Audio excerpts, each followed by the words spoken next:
Hello students, field effect transistor and its biasing में आज हम पढ़ने जा रहे हैं ट्रांसफर कैरेक्टरिस्टिक्स ऑफ एफईटी, जिसे ट्रांस कंडक्टेंस के नाम से भी जाना जाता है।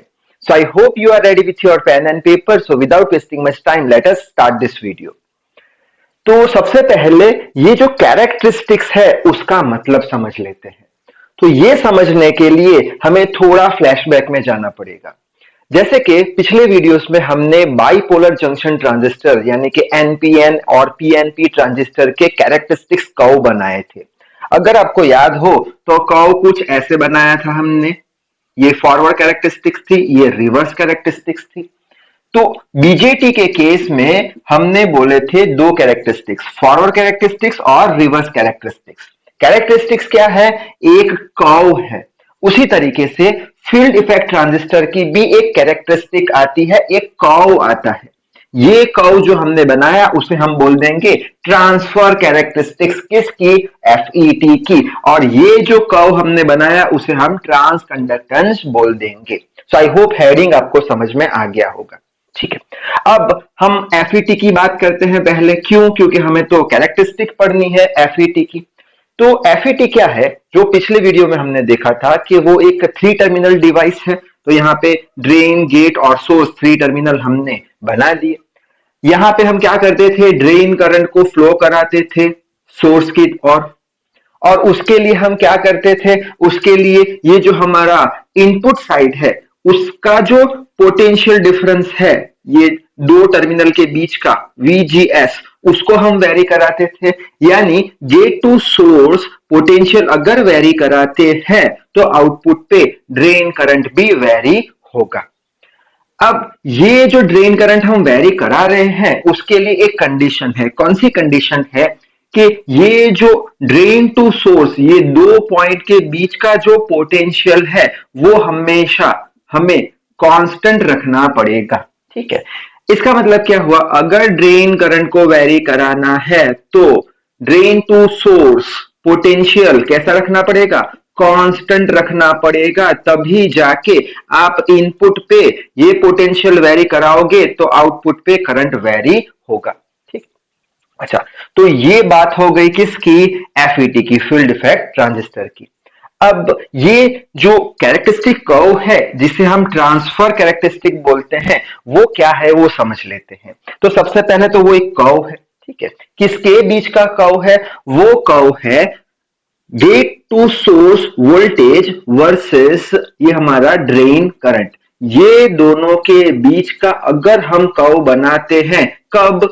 ये वाला पोटेंशियल, आउटपुट पोटेंशियल कांस्टेंट रखकर। अब इसे आउटपुट क्यों बोला? क्योंकि हमें मालूम है ये सोर्स को जनरली हम क्या करते हैं? ग्राउंड करते हैं। पिछले वीडियो में देखा है। तो ये इनपुट साइड हो गई, ये आउटपुट साइड हो गई। आउटपुट पोटेंशियल कांस्टेंट रखा, ये इनपुट पे पोटेंशियल चेंज कराया, तो यहाँ पे आउटपुट पे करंट चेंज होने वाला है।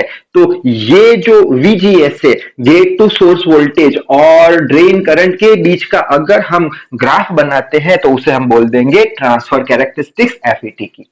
तो ग्राफ यहाँ पे बना के रखा है। ये कौन सा हो गया? ये ड्रेन करंट मिली एम्पियर में ले लिया और ये gate to source voltage volts में ले लिया। ठीक है, अच्छा, ग्राफ कुछ ऐसा बन के आएगा। ये हो गया पॉइंट P, ये हो गया पॉइंट Q।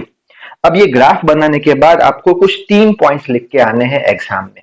पहला पॉइंट आप क्या लिखोगे कि अगर ये ग्राफ को आप ऑब्जर्व करते हो, कौन सा graph? Gate to source voltage versus drain current का अगर ग्राफ आप ऑब्जर्व करोगे तो वो नॉन लीनियर होगा। अब नॉन लीनियर यानी क्या? ओम्स लॉ हमने पढ़ा था। क्या था Ohm's law? V is proportional to I। यानी उसका ग्राफ कैसा था? ऐसे करके कुछ ऐसे बनाते थे। ठीक है, ये V वर्सेस I या I वर्सेस V। तो ये कैसा हो गया? लीनियर ग्राफ हो गया। ये लीनियर ग्राफ नहीं है, ये नॉन लीनियर ग्राफ है, यानी ये ओम्स के लॉ को फॉलो नहीं करता। तो ये लाइन आप कैसे लिखोगे? तो यहाँ पे लिख के रखा है कि curve between VGS, gate to source voltage, and drain current is non linear. ठीक है, अच्छा, बाद में यहाँ पे दो इक्वेशन आपको याद रखने पड़ेंगे। कौन से दो इक्वेशन? एक तो ड्रेन करंट का और गेट टू सोर्स वोल्टेज का। ड्रेन करंट का इक्वेशन क्या है? IDS 1 - VGS by VP। अब VP जो है वो एक कांस्टेंट वैल्यू है। उससे हमें कुछ मतलब नहीं, वीपी कांस्टेंट वैल्यू है, ठीक है। अच्छा, VGS gate to source voltage है। आईडीएस क्या है? आईडीएस का मतलब ड्रेन करंट की मैक्सिमम वैल्यू है। ड्रेन करंट की मैक्सिमम वैल्यू है कब? जब गेट टू सोर्स वोल्टेज हम 0 रखेंगे, ठीक है। वापस एक बार, आईडीएसएस क्या है? आईडीएसएस ड्रेन करंट की मैक्सिमम वैल्यू है जब हम गेट टू सोर्स वोल्टेज को 0 रखेंगे, ठीक है। अच्छा, तो ये इक्वेशन आप याद रख लेना, इसका कोई डेरिवेशन है नहीं सिलेबस में। और दूसरा इक्वेशन किसका? ये हमारा गेट टू सोर्स वोल्टेज कितना होना चाहिए? वीपी कांस्टेंट है, 1 माइनस आईडी ड्रेन करंट है, आईडीडीएस, आईडीडीएस यानी क्या? वापस से मैक्सिमम ड्रेन करंट की वैल्यू जब गेट टू सोर्स वोल्टेज 0 हो, ठीक है। अच्छा, ये एक पॉइंट तो हमने लिख लिया है, दो इक्वेशन आपके सिलेबस में डेरिवेशन के लिए है नहीं, तो याद रख लेना।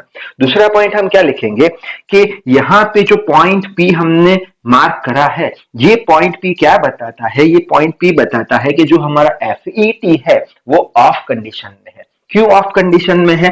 क्योंकि ये पॉइंट पे अगर आप देखोगे तो करंट कितना होगा? करंट हमारा 0 होगा, यानी कि एफईटी में से कुछ करंट फ्लो हो रहा नहीं, यानी एफईटी इनएक्टिव है, एक्टिव नहीं, इनएक्टिव यानी ऑफ है। तो यही पॉइंट लिखेंगे, gate to source voltage VGS at point P represents that FET is off। दूसरा पॉइंट क्या लिखेंगे कि ये ग्राफ पे जो ये क्यू पॉइंट बना के रखा है, ये क्यू पॉइंट क्या बताता है? ये क्यू पॉइंट बताता है मैक्सिमम ड्रेन करंट की वैल्यू जब गेट टू सोर्स वोल्टेज कितना रखे? 0 रखे, ठीक है। तो वही लिखा है, drain current ID eight point Q represents IDDS which is the maximum value of drain current when gate to source voltage is equal to 0।